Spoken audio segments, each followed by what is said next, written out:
Okay, everyone, good evening. My name is Amy Gerling. I am here with a few co-hosts, co-panelists. We are expecting a few more to join us. I would like to share with you who our co-panelists are. We have Natalie Fernandez here. Natalie, would you just give a little wave? Amber Wang and Wendy Monsalvo are our translators. They will be translating in the chat. So Wendy, I see that you have your camera on. Amber just turned hers on. Would you both give a wave? Thank you so much. Andy Harper is helping us facilitate the meeting. And I also want to introduce Richard Lohman, our Assistant Superintendent of Ed Services. Good evening, everybody. So for those of you that are here tonight, we are in webinar format, which means that you can see us, but we cannot see you. It also means that the other people watching the webinar are not able to see you. If you have a question, there is an icon at the bottom that looks like Q&A. It looks like two little bubbles for speech boxes. If you have a question, please go ahead and use the speech bubble boxes to ask your question. If your question is asked in Spanish or Chinese, our translators will go ahead and take care of the question then. If not, one of us will answer the question either live or in the Q&A chat. With that, we're going to go ahead and get started. So again, we just want to welcome you. We're very excited about this opportunity. We are partnering, the Temple City Unified School District is partnering with a company called Action Youth America to provide after-school expanded opportunities to our students. So as you know, we are here to tell you a little bit more about that this evening, but we wanted to welcome you. So ELOP stands for Expanded Day for Students. That is what the E stands for. So it adds approximately 3 hours of extra school day hours to our students' day. Those hours are optional and they are for students in TK through sixth grade. The L in ELOP stands for learning, and it includes academic, social, emotional, enrichment, and also sports opportunities to learn. Enrichment opportunities are driven by student choice, student and parent voice and choice, meaning that our students every so often will get to recalibrate their program. They'll get to have choice in what they want to learn after school, as well as having academic opportunities. And then the P stands for program in our acronym ELOP. So tonight we're going to be talking about who is Action Youth America, what makes Action Youth America different. We are going to go over some safety protocols. We're going to look at what the curriculum for the students will be, as well as a daily schedule sample. AYA is going to introduce us to how they pick their staff, what registration will look like in just a few days.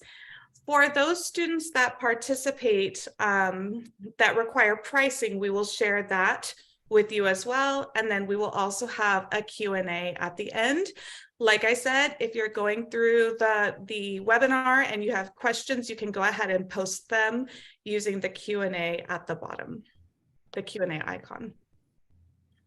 And with that, I'm going to turn it over to Natalie. Natalie, do we know if Jesse made it in? He was trying the link and he was having difficulty. So I think he may be in the waiting room if anyone could see if he's there. Okay. Well, with that, Natalie, do you feel comfortable going ahead to present the mission and the vision of AYA? Yes, no, completely. Perfect. Totally fine. Okay, well, welcome everyone. I just want to say that AYA, at behalf of AYA, we're super excited to start this partnership in Temple City. We're looking forward to bringing a bunch of fun and exciting things to your kiddos, and we just can't wait to get started. So with Action Youth America, our mission is to provide quality after-school programs. We really do focus on providing inspiring, exciting activities and to help stimulate whatever's going on in the school day. We like to coexist with the school day to help bring the kids up to a higher level and also provide a social, emotional learning atmosphere for the kids. We really want to build a bond with the kids, have the kids get excited to come to school every day, and just provide these enrichment activities for them. Our vision is empowering youth through education. Like I said, we really focus on our education. We're committed to creating and maintaining a safe, like I said, safe and stimulating environment for our kids. We hope that what we provide for our kiddos, they'll eventually carry on to their middle school years and high school years to develop mastery in whatever skill or program they want to develop in.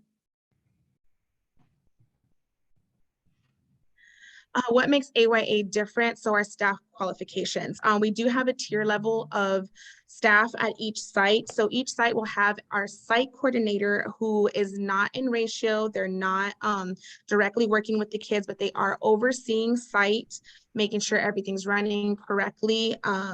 If there's an injury or any behavioral or just need to speak with parents or any administration, our site coordinator is the one that helps and takes care of that. For our qualifications for our site coordinator, we do like to have a minimum of 2 years of management experience and working with youth. It's not required, but it is preferred. A minimum of 2 years experience of working in school age children. So we know there's some that, want to work with high school kids, middle school kids, but we do try and focus if we're coming into elementary school levels, we do focus on them having worked with that age group before. Bachelor's degree in a related field, so anything from child development to education. Not required, but it is very highly recommended when we look for our site coordinator positions. After our site coordinator positions, it is our program leaders. Now, our program leaders are our frontline staff. They are our staff that are with the kids directly throughout the day. They are in ratio, and it is a 1:20 ratio with our program. Our program leaders have a minimum of 6 months experience working with a group of 10 or more students in a classroom or after school or rec setting. So we do prefer to have them have some experience. A high school diploma and GED is required for our program leaders. And our ideal staff will have completed a minimum of 48 core college credits. Or if they don't, we do have them pass an instructional aid test. So that is what we require from our program leaders. Also from our program leaders, we do require that they have a specialty that they could offer and teach our students. So example would be anyone that knows music or art or dance or feel they really knowledgeable in a sport area for them to offer these activities for the kids during program. For training, we do have our AYA University, so we will bring in our staff before them stepping on campus, where we will go over all our staff protocols, our procedures, everything that we require as a company from AYA.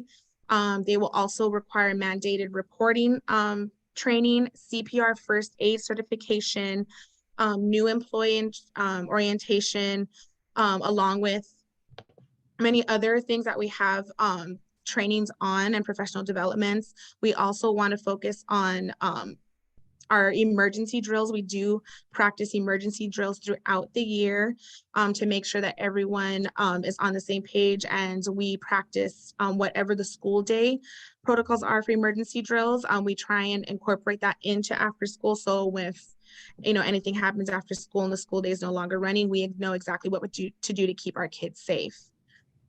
Parent communication methods. We do monthly do newsletters, calendars. Also, like I said, our site coordinator will have direct communication with our parents. They are at a ratio. So if parents at any time want to speak to our coordinator about their student, their progress, or any questions with program, our site coordinator is always available to answer those questions directly on site. Our safety protocols, our hiring protocols. So every staff member, incoming staff member, must pass a TB test, so must have negative results for a TB test. They also must pass our FBI and DOJ live scan, so criminal background check, before they even step foot on campus. We will get those clearance records to our company. And we also must complete any Action Youth America harassment training for us as well before stepping on site. For check in and out, all students are required to sign into program daily. We will have a daily sign-in sheet for the students who are and will be enrolled, will sign in daily the minute they get to us in program. and students will only be signed out by an authorized adult of 18 or over. We try to stick to this rule as much as completely. We don't allow anyone at the age of 18 to sign out our students. Students will not be released to anyone not authorized for pickup. So on our registration form, you will provide a list of authorized adults to pick up your students. So when an adult comes, especially the first few weeks, we will have them bring an ID just to make sure that this is the correct adult picking up that student. Emergency plans, communication plans during emergencies. Like I said, we all follow whatever the school day emergency plan is. We also, like I said, quarterly drills. We'll do earthquake, lockdown, active shooter throughout the year to make sure, like I said, we're all on the same page. And we will be communicating these dates of our drills to our parents. We don't want to worry any parents if we're doing a drill. We want to make sure our parents are aware that it is just a drill. We're just practicing. So they will be notifying in advance to those days that we will be having these emergency drills. Curriculum and daily schedules. This is just a mock-up of the daily schedule. I know every school has a different release bell time, but this is just a generic what our day would look like. So our sign-ins, the first thing of the day, we make sure all our students are accounted for who's supposed to be with us. We double check who's with us. So our sign-in process will be the first 10 minutes of program. If the student is not there within the first 10 minutes, our site coordinator will, hopefully have an attendance sheet to know if the student was absent from the school day, to know that they're not coming to program, or communicating with parents to see if the student is participating in program that day. We will transition into a snack after sign in. So we will be provided snack through our nutrition services. It will be a dry snack or a fruit along with a water that the students will receive daily.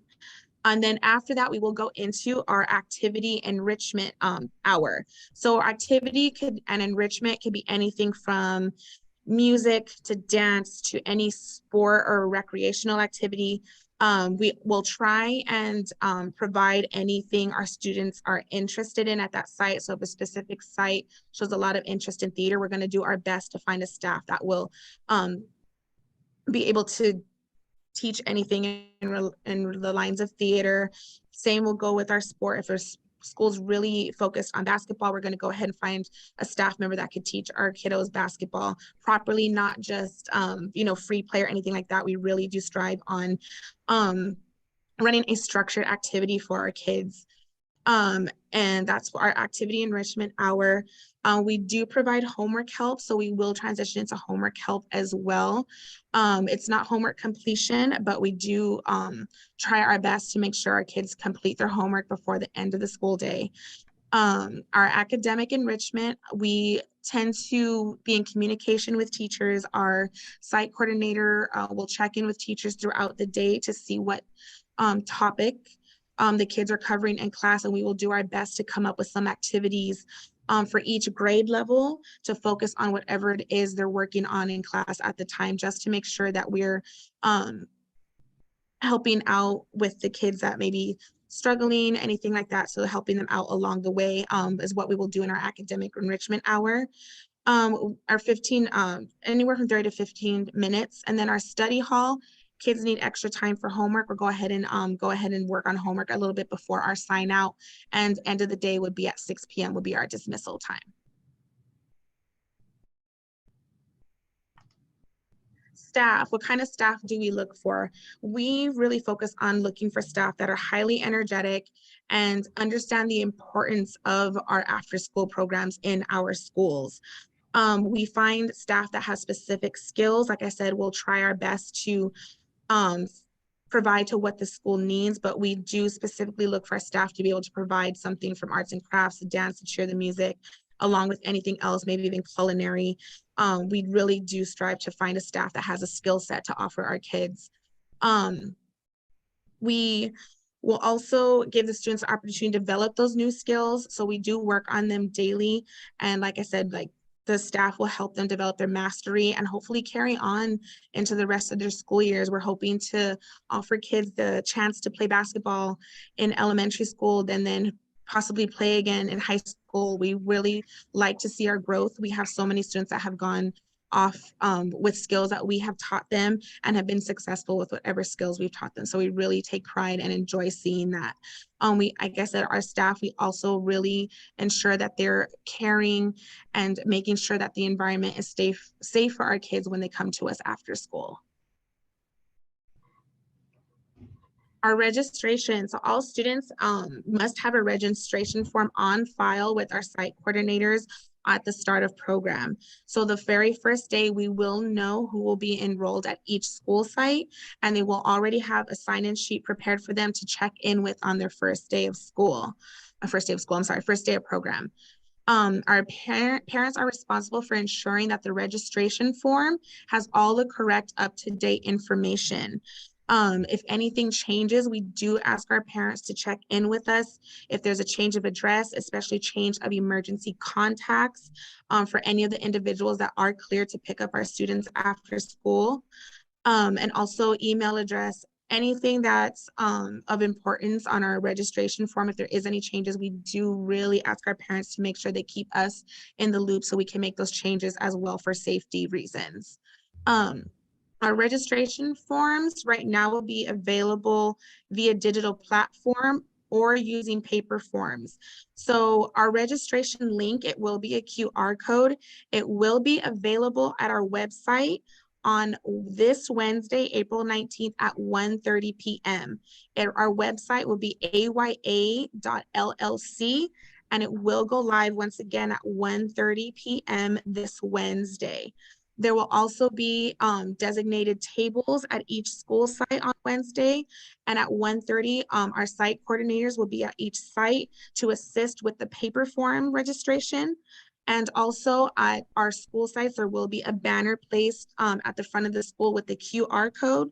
You simply scan the QR code and it will direct you straight to our company website for you to register your kids for our AYA program.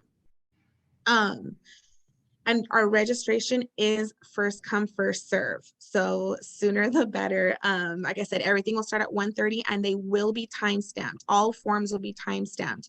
The in-person will be time-stamped. The digital will also be time-stamped as well. So it will be strictly first come, first serve. So I wanted to add on to that registration as well. We will also be sending out a link through Parent Square from Temple City Unified School District to all parents that responded with interest for AYA. That link will be sent at 1:30 on Wednesday, in addition to having the tables open at each site. So Amy, there was a question about registration. Is the one registration we do now, it's good from now until the end of the year. We'll reopen up registration sometime in the summer just before school starts, and that registration will be good for the entire 23-24 school year. That is correct. In addition to that, sometime in May, there will also be a registration for what we're calling our summer camp or intersessional AYA, which will be several weeks, about 3 weeks of AYA ELOP services. So again, those links we will talk about a little bit more in May, but for now, the important date to remember is this Wednesday, April 19th at 1:30. Either plan to be in person at the sites where there will be a table outside of the school, or find the link through Parent Square. Natalie, So can I ask a question before we move on? It answers a question for a parent. So how are the kids grouped? By age? Our kids. Okay, so our kids are grouped by grade. We will, for homework, our snack, our sign-in, it will all be based on grade. For our activity time, there will be a mixture of grades, but it won't be a first grader with a sixth grader. We tend to do our lower grades and our upper grades. But I will say our TK and kinder do have their own schedule throughout the day. They will be in their own group. There will be one staff member that will take care of our TK and kinder throughout the entire day. So they will be the ones running their sign-in, their snack, and their activity, just to keep our little ones separated. But for the remaining grades from our 1st through 6th. When it comes to activity time, our 1st and 3rd will be grouped together and our 4th through 6th will be grouped together just for activity or enrichment time. The remainder of the time, they will be separated by grade. I did also want to mention that our TK kindergarten students are at a ratio of 1 to 10. So 1 adult for every 10 students. Our 1st through 3rd and 4th through 6th are at a ratio of 1 to 20. Okay, do we want to go over pricing? Any details other than the chart that's presented here on the screen? No, this is pretty much the chart for our pricing. It's the same for all Action Youth America in any of our districts. So this is just our standard pricing for program. Okay, so the dates to know, the first one, if you are here within the sound of my voice, you have made it to the informational webinar that is April 17th. As we said before, April 19th will be the first day of our registration. 1:30 p.m. is the time. Set an alarm on your phone because it is time stamped, first come, first serve. And we'll talk a little bit more about what that means in terms of those students that may qualify for ELOP through AYA for free. On the 25th, is when you will find out whether your student is confirmed to be enrolled in AYA. And then our first day of after school program will be May 1st through the end of the school year. Okay, so I did want to go back to pricing for 1 second. Many of you are here because you heard either through the board presentation that was presented in March or through advertising that some of the students are eligible to come to AYA for free. And I did want to speak to that for just a moment. Students that are considered to be of income qualification, meaning they qualify for free or reduced lunch, are eligible to apply and potentially have free ELOP. Students who are foster students or experiencing homelessness are also eligible to participate in ELOP free of charge. The third group of students that is also eligible to participate are those that are receiving ELL services, those that have qualified for ELL. So as you fill out your application, you will see at the top underneath the name, school, grade level, you will see where there are questions that are asked pertaining to those things. If your students meet those criteria, it is important that you check the box so that we can identify you as one of the students that could have a voucher to participate in ELOP. So with that, I'm going to go ahead and go to the Q&A. I'm going to stop my share so that I can see the questions. And as we ask the questions, we're going to ask any of the panelists. Oh, I see that Jesse has been able to come in. So Jesse, if you want to give a hello. He is also one of our ELOP from AYA amazing directors. So thank you, Jesse, for joining us. One of the questions says, if Longden has a minimum day, this goes for all of our sites, by the way, but this participant is from Longden. If Longden has a minimum day, the student goes to ELOP, or is there a gap? There is no gap. The ELOP program begins at dismissal. So you do not need to worry about your child being lost or not having any place to go. The ELOP AYA staff will come and greet the students or meet them at their normal location. I believe we answered the tuition live in the PowerPoint. By the way, our PowerPoint will be available on our website as well as a copy of this recording. There is a question, how is this program different than the current ELP program? They are actually quite similar. The main difference is the students that are able to participate for free based on their income status, based on being foster or experiencing homelessness, or being EL students. So Amy, there's a question that asks, do they have to attend every day? And so I think, Natalie, that would be a good question for you about continuity. We do ask for our students to come every day because it is a spot that you know, that could be for someone else who would be able to take the opportunity every day. So once they are enrolled in program, we do encourage them to come every day. It is eventually a requirement, I believe, coming up soon that they do have to attend every day. Thank you. Yeah, Okay. just to add to that too, we would want a minimum of 3 days in order to hold that spot. If each grade has more than 20 students, would you open another class? The potential is there. For now, we're going to leave that that's an unanswered question for us because that depends on a lot of things having to do with both our side and AYA side. Once they have staff capability, then we would consider opening another class if we had enough students for another one. And the goal is for us to start, and then as we move forward, see the need and continue to grow our program, which kind of leads us into the next question. How is this program different from ELP that we currently have? You want me to answer that one, Amy? We previously covered it, but if you wish to again, you can. Oh, my apologies. It was still there. That's okay. I'm sorry. Go ahead. You keep going then, Amy. Go. Okay, so the next question that I have is, can parents pick students up at different times every day? I'm gonna punt that one to Jesse and Natalie. Yes, so parents are allowed to pick up. Right now, we do encourage them to stay as long as they can in the program. But right now, parents are free to pick the students up when they need to. If they have a doctor's appointment, if they have extracurriculars outside of the program, then we're okay with that. As long as the communication piece is there, we can work around it. Because the intention of the program is to expand the day to help the children with their academics and also social, emotional, physical needs, we would want them to stay as long as they can, but we understand that sometimes there are other practices and things that come up. Is there an early drop off before school? There is not early drop off before school. ELOP in Temple City will begin at dismissal.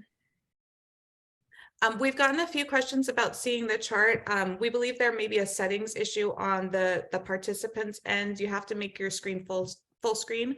We will post this presentation on the website, however, so you'll be able to see the prices tomorrow. We can also go back to that slide at the end. And I have a question. My son is in TK, virtually online learning. Would he be able to be enrolled in, this program is actually ELOP. That's an interesting question. They are virtual. So they are our student. And so if they qualify and we have the space, then absolutely the student should be able to. The hard part about the virtual student is what school are they going to go to once they sign up. So Miss Lee, I would sign your student up through the QR code when it comes out, and then we could figure out the placement after that. The ELP program that we have currently in place is not changing. So if your child is in ELP, they are welcome to continue in ELP. ELP will also have a summer camp. And so you're more than welcome to keep students in ELP.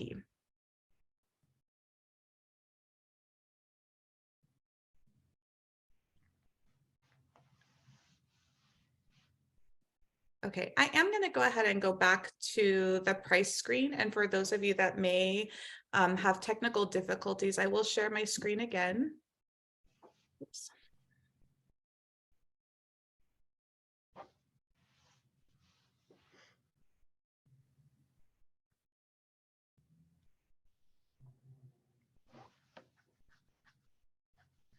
Am I sharing full screen, panelists? Can you help me with that? Okay, great. So for those of you that may need to take a screenshot, again, these are the prices for students that would need to pay if they do not meet one of the qualifications that we spoke about before.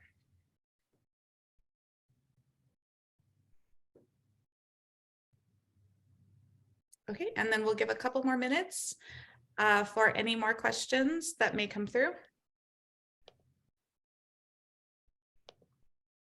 Richard, I'm sorry, I'm not able to see the Q&A while I'm presenting full screen. I have it. Are there any As more? of right now, there's no other questions.